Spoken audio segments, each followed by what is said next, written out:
I have no slides. I actually wrote this thing out. And when we think about sustainability, I started to reflect on my career and my involvement in agriculture. And when I started to think about my life in agriculture, I've been very blessed. But when you go back to the 80s and you think about the farm crisis, you think about the consolidation of the swine industry. We went from so many small herds to 10 large herds or 15 large herds. When I was an undergraduate, it was about genetics, genetic improvement. When I was in graduate school, it was about steroid implants and how we were going to improve growth and metabolic modifiers.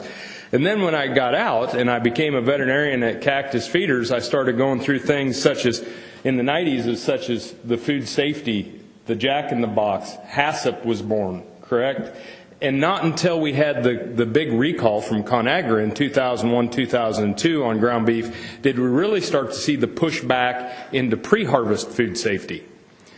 Once we started to see that, we then had health outbreaks. In 2003, we had mad cow disease, BSE. We've had the strain of potential of foot and mouth disease because of terrorism in agriculture.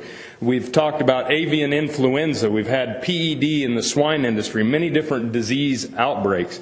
In the 2000s, we also had the animal rights activists really start to flame up. And so we talked about things such as housing. We talked about factory farms, the animal welfare era. And constantly, we're talking about how we're going to keep rural America vibrant.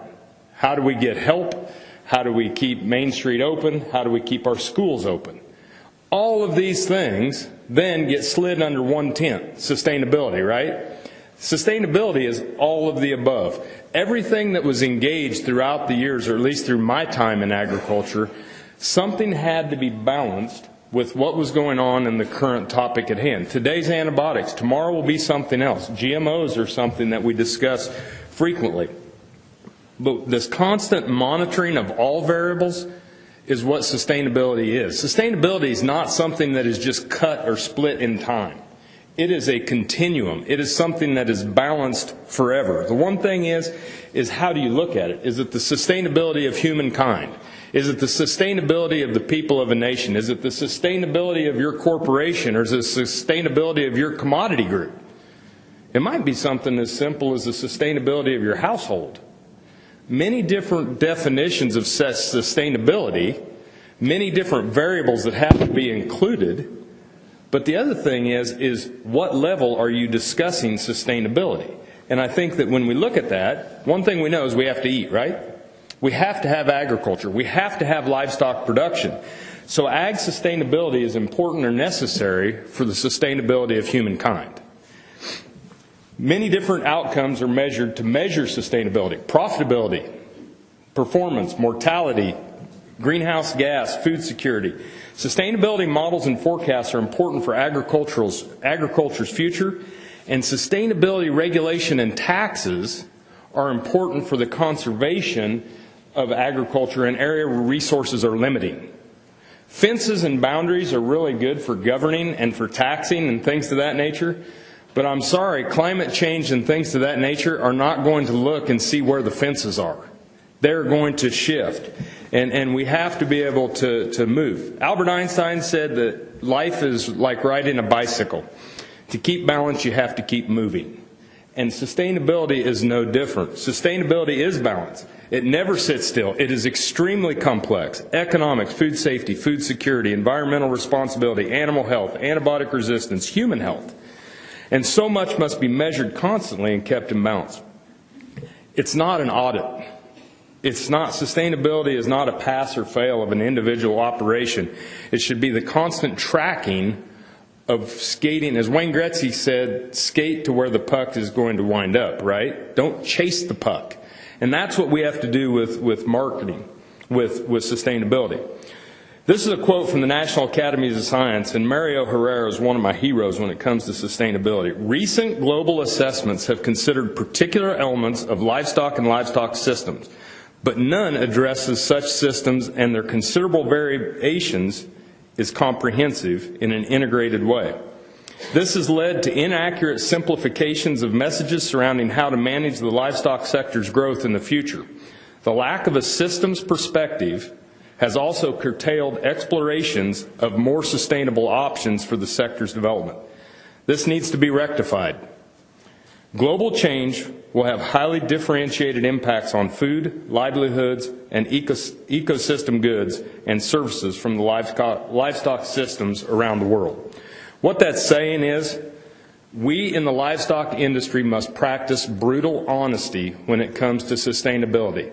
This is not something that we're going to just go in and study to prove that we're doing everything okay and everybody ought to get off our back. This is about the sustainability and livelihood of maintaining what we do 100 years from now. And we aren't going to get better if we quit learning. The other thing that's in here, the more I read about sustainability, globalization, and climate change, I will tell you this: I am more certain than ever that environmental change will have more of an impact on livestock production than livestock production will ever have on environmental change. Period. And we have to remember that. The balances are important, but the other thing that's important that my colleague led me to is the marketing of sustainability indicators. And it drives me crazy. Anthony Robbins was the big self-help guru in the 80s, right? And he said the two things that drive people are fear and pleasure. Well, we have seen pharmaceutical companies ad nauseum market disease on television, correct? And they are marketing one of two things, fear or pleasure. And you can take that as you want. Now, activists today are masquerading as the consumer.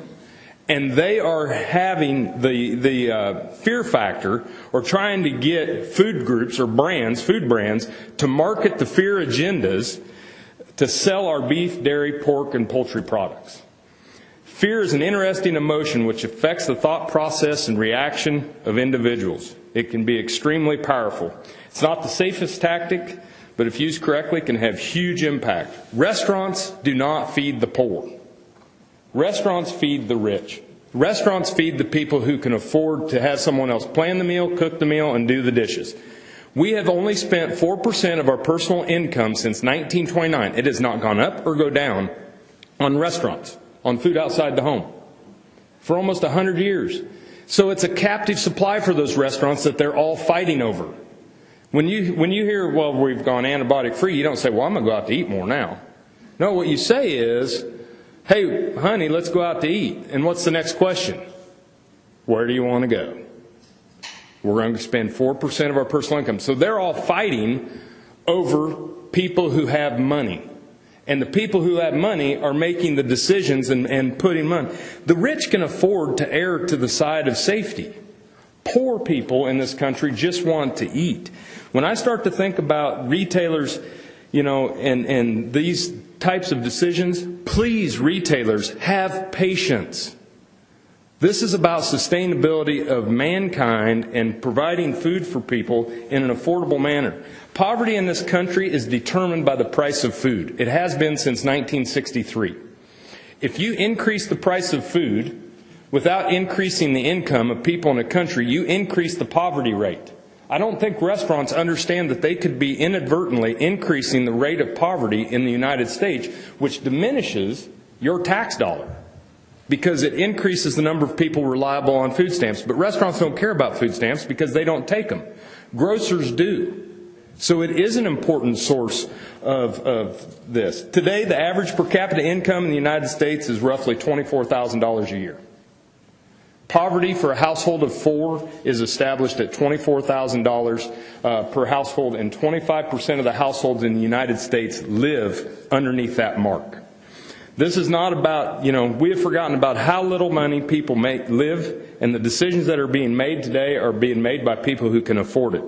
Based on the USDA ERS food security in this country, whether it's urban, rural, or suburban, is around 15%. The rate of food insecurity is twice as high in Latino and African American populations than it is in Caucasians. And the highest rate of food insecurity in homes where a single mom is raising children, and that's at 36%. We need to be aware of this. Don't show up on a Saturday to box a meal or to give meals for how many dollars are spent in your store, and then turn around and remove a technology that increases the price of food without proper due diligence. Bill Gates says if we can spend the early decades of the 21st century finding approaches that meet the needs of the poor in ways that generate profits and recognition for corporations and businesses will find a sustainable way to reduce poverty in the world. In conclusion, you notice I'm trying to stay on time here. I do just a little bit of lay ministry, and nobody likes a long sermon, funeral. I haven't done any funerals, but anyway, don't want to. But anyway, appropriate, honest sustainability studies are necessary for agriculture and livestock producers. Okay? Maybe there are changes a person can make or implement and improve what they're doing on their farm. Maybe there's something that they change what they raise to stay in business. Global sustainability, humankind sustainability, national sustainability, local sustainability, we have to feed people at the end of the day. Wealth equals food, poverty equals starvation. It's really hard for starving people to worry about the sustainability of something 100 years from now. They want to eat tomorrow. But people who have money want to keep that money for 100 years. So when we start, they want to sustain this lifestyle. So we have to understand that there is going to be different agendas. Our globe's climate is going to change. Water availability is going to change. We'll be able to grow crops in different areas of the world, maybe in another world. New disease outbreaks will occur in people and in animals. Population centers of people are going to change. Therefore, where and how food is produced is going to change over time, and so will the sustainability of agricultural products. In developing countries, sustainability studies are used to determine how, what, and when, and where the best places are to raise livestock and how to do it. In developed countries, sustainability efforts are entwined with so many political agendas because we have an overabundance of food and we can afford to do it. Local, national, and global distribution of food is our downfall today, in my opinion. We're great at raising it. We just have problems getting it to the people who need it. And so I know one thing, globalization is here to stay. So when we talk about it, our developing nations in the world need our help. They need modeling, and we need to develop systems so those countries will be able to provide food. The proper use of sustainability will tell us how to model so that we can feed the world. It is imperative at this time that we have humane leadership to make sure that we do not undo all the good that has been done before us and look to the future in feeding the planet.